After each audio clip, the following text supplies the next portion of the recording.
salarissen en pensioenen gegarandeerd voor mij, zegt minister Hoefdraad. Wat bedoel je daarmee? Dus dit item kan ik me nog goed herinneren. Het was tijdens de COVID-19 persconferentie in mei, dag 2 weken voor de verkiezingen. En er speelden heel wat issues op dat moment in het land, zoals dat de procureur-generaal, de minister van Financiën toen, in staat van beschuldiging, wilde dat de DNA-minister Hoefdraad in staat van beschuldiging moest stellen.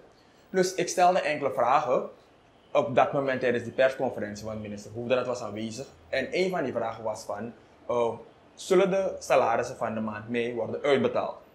En een andere vraag was van, omdat het moeilijk ging, het land was in een moeilijke crisis, heb ik de vraag gesteld van, is het moeilijk geworden hoe u als verdachte bent aangemerkt door de PG om te onderhandelen om aan middelen te komen?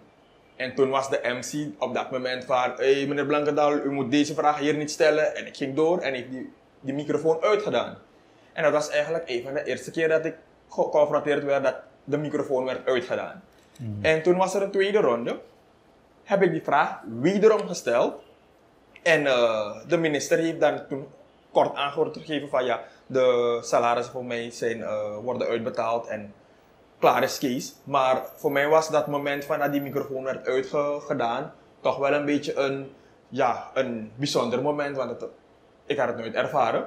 Maar op het eind was ik toch wel blij dat ik die vraag heb kunnen stellen. Daarna kreeg je heel wat reacties van, ja, moest hij die vraag daar stellen of is het een gedurfde vraag? Maar ik voelde me op dat moment wel goed genoeg en het speelde op dat moment, dus ik heb die vraag gesteld. Ja. Daarom is het me toch wel bijgebleven. Ik begrijp je uitstekend. Sinds 6 jaar ben ik vrijwel dagelijks actief bij Dagblad. Ik schrijf regelmatig, soms 1, soms meerdere artikelen per dag. Maar je hebt me toch nooit gezien op een persconferentie. Of zelden nog nooit zie je me tussen die hoge pieten. Ja. Omdat ze regisseren. Ze zijn bezig met scenario's. Ze liegen en bedriegen. En dan wanneer ze in gedrang komen, proberen ze jou uit macht. Want dat is macht, die knop uit te drukken. Maar dat niet eens hindert me. Want als verslaggever moet ik proberen achter de waarheid te komen. Maar wat mij hindert, als ze dan zoveel onwaarheden, zoveel onduidelijkheden betreffen, dat ze mij mede schuldig maken om het volk te bedonderen, want ik moet de stem 1000-voudig gaan vermenigvuldigen of verspreiden. Dus ik ben hun, hoe noemt men dat dit? Hun luidspreker. Ja. En dan voel ik me ook naar mijn veer. Wie of wat heeft jou geïnspireerd om de journalistiek in te gaan? Dus vanaf ik jong ben ik iemand die veel praat. Op school, in de klas, altijd het hoogste woord. In de vriendengroep, tijdens het sporten, na het sporten.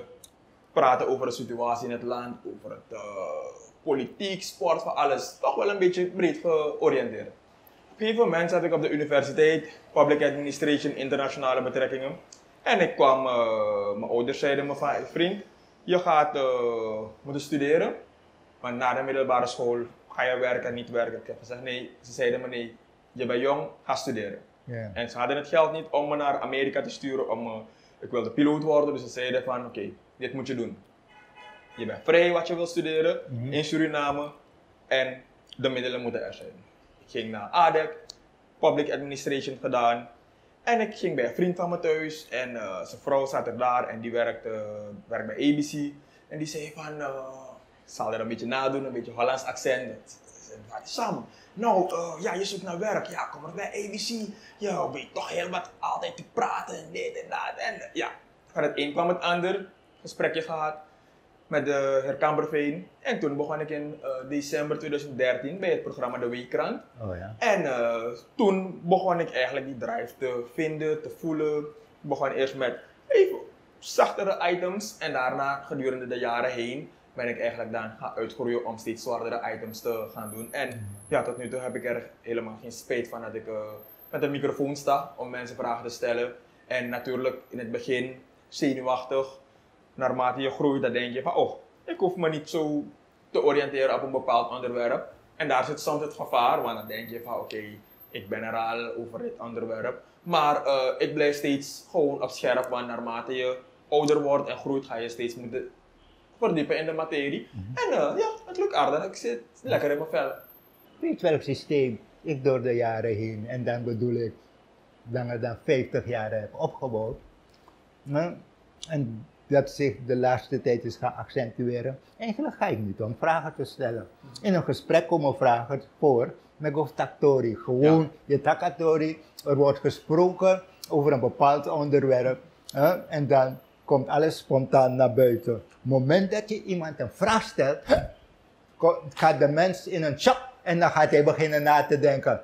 Nee, pora film. Helemaal waar. Je begrijpt wat ik bedoel? Helemaal waar. Ja. Doelie. Maar u heeft gesproken 50 jaar terug en naar me. Wat heeft u geïnspireerd en getriggerd? Hoe is het begonnen? Mooi. Van kleins af aan eigenlijk. Hè? Het is eigenlijk... Zo heeft mijn leven zich ontwikkeld.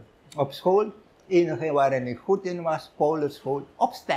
Ja. En dan, weet je, opstel, meetkunde 4, algebra 4, Spaans 5, 5 is 6 is, maar opstel 8, 9. Grammatica slecht, maar opstel was wel goed. This is another Supreme production. Supreme TV. To entertain, to inform, to inspire.